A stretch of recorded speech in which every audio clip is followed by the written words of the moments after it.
9 months since we first heard of COVID-19, the pandemic has claimed more than 1 million lives and infected more than 30 million people in 190 countries. Infections are rising and there are troubling signs of new waves. Much about the virus remains unknown.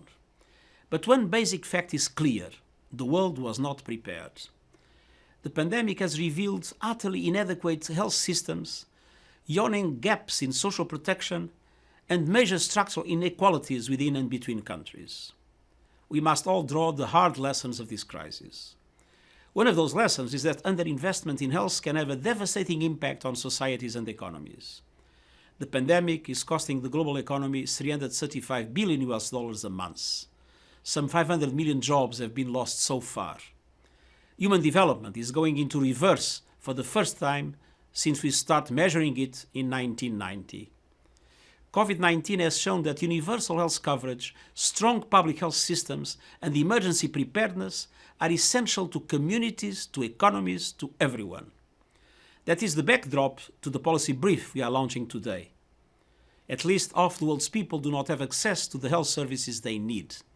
Some 100 million people are driven into poverty each year by catastrophic healthcare costs.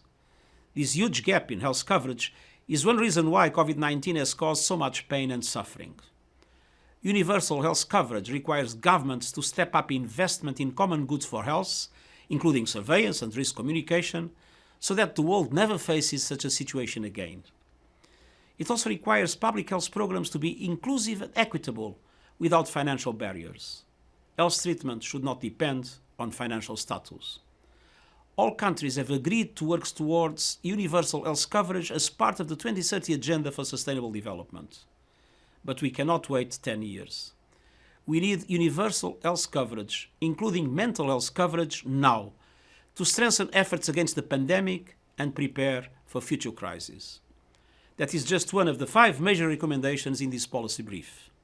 The second is to control further transmission of COVID-19 through proven public health measures and a coordinated global response.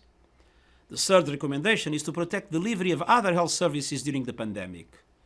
COVID-19 is indirectly killing people with heart disease and cancer, as well as those it infects. And access to mental health services and sexual and reproductive health programs cannot be compromised. Fourth, we need to ensure everyone, everywhere, has access to future COVID-19 vaccines, tests and treatment. Funding the groundbreaking ACT-Accelerator is the fastest way to end the pandemic. And fifth, we must strengthen preparedness. That means involving all sectors of society and investing in alert systems that trigger action by health authorities. Pandemic preparedness and response are global public goods that require large-scale investments. Universal health coverage comes at a cost, but the price is cheap when we consider the alternative.